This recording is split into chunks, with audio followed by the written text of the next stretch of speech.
So you've probably seen people who love to garden, particularly flower gardeners, tie their daffodil foliage down like this after the beautiful yellow flowers have faded and died off.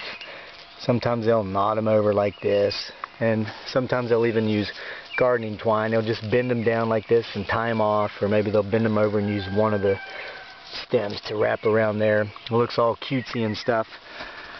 Okay, you probably have two questions about this, or at least I did. Why do they do it, and is it good for the plant? Okay, the answer to the first question, why do they do it? They are very eager to allow the next set of flowers that are going to bloom to stand out and be seen. Okay, they want to keep their daffodils for next year because, as you know, daffodils are perennials, or repeaters as a lot of folks out in the country call them, and they're going to come back year after year. The layman's term for them is Easter lily, and they're beautiful in the spring around Easter time, and they kind of say, hey, winter's about over, spring is on the way.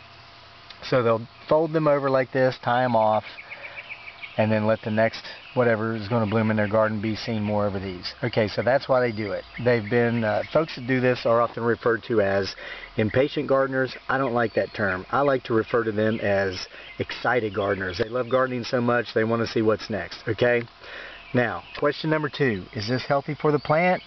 Absolutely not. What you're doing is you are greatly reducing and diminishing the lifespan of your daffodils when you do this. Here's why. Okay, these daffodils will bloom every spring, or at least the ones I haven't tied off, for countless number of years. How long? I'm not exactly sure, but let me tell you a little story. Way up there at the end of our field, you go to the right into the woods, there's a patch of daffodils right in the middle of the woods. They have been there since the mid-1980s. This video is being recorded in 2018, so for more than 30 years, those daffodils have been blooming in the forest. Now, what's that have to do with tying off your daffodils and why you shouldn't do it? Well, it has to do with proper care of daffodils. What you're doing here when you bend these things over and you knot them up like this is you are restricting the plant's photosynthesis capabilities. Just like we have veins in our bodies through which our blood flows to provide us with oxygen and the nutrients from the foods we eat, plants have veins, and these veins must be allowed to flow freely to allow photosynthesis to go through the entire process. Well, you're saying, well, why do they need it now? These things die off anyway, and as you can see, they're turning yellow. Well, here's why. The bulb underneath here, the root system, must go through a process that's 6 to 8 weeks long after the flower dies to replenish itself, renourish itself in order to bloom, to have those flowers bloom the next spring. When you tie your dandelion or your daffodil stems off like this, the foliage part, you are restricting the photosynthesis process, and in time you're going to kill your plant.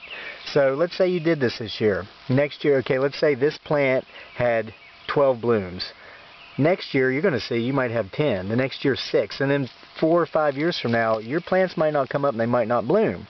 And you're going to blame GMOs. You're going to blame poor soil nutrients. You're going to come up with all these reasons why your daffodils aren't blooming anymore. But the fact is, you killed it. Okay, so that question's been answered. Now I'm going to tell you what you can do about it. In this particular spot on our homestead, this is just for daffodils in the spring, and then we have a few small trees coming up here. We're not so worried so much about what's going on here after the daffodils die off, so we let them go through their natural process. Now, as you can see, it's towards the end of May. The foliage is yellowing. If we wanted to, once these yellow a little more in a couple of weeks, say maybe the first part of June, we could cut these down so that they wouldn't be seen, but we don't. We let them go.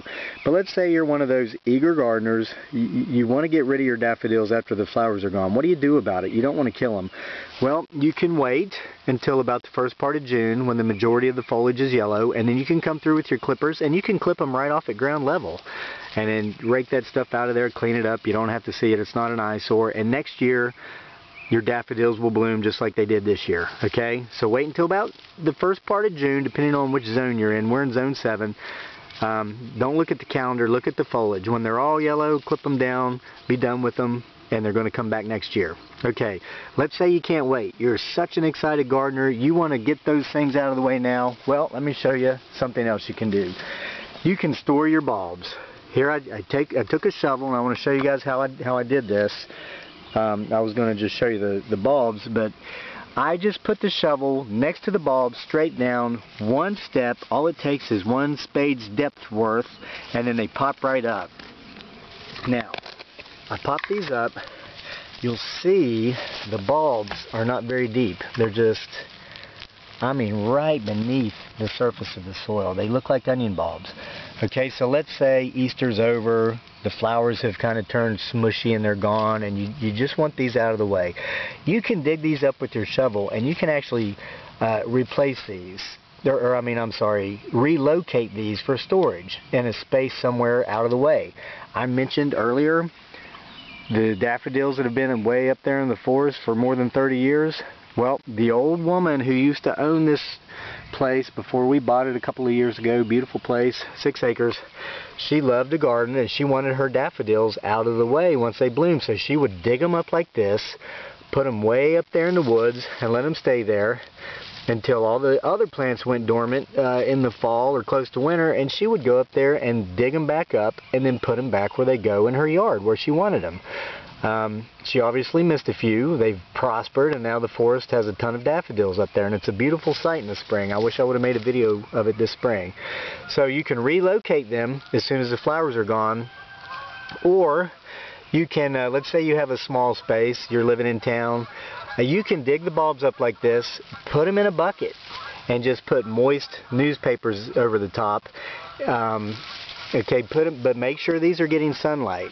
Make sure these are getting sunlight. And once you see them go yellow, you can clip them off. Keep them in your bucket. You can even at that time put it in your garage or put it somewhere out of sight, out of mind. But then come back, and after everything else is gone, dormant, maybe in the late fall or the winter, put those bulbs back where you want them to come up next spring. Sit back and forget about them. And, well, this is going to be a good parting shot. But that's pretty much how I heard the geese come to the pond. I'm going to show you my geese here in a minute. They come here every morning. I think they have a nest over there. But do not tie them off like this. You're killing your daffodils, okay? So I've explained to you why people do it, why you should not do it. So if you're doing it, stop. Relocate them, store the bulbs. They'll last forever. And in parting, let's see my geese. There's my visitors. Oh, I hear the rooster crowing. About time he starts crowing, the geese show up. It's only 6 a.m. right now. I get up at 4:45. I'm too excited about life to sleep. So, hope you enjoyed this video from Homesteading Off the Grid. If you learned something, please subscribe to our channel, and we will see you next time.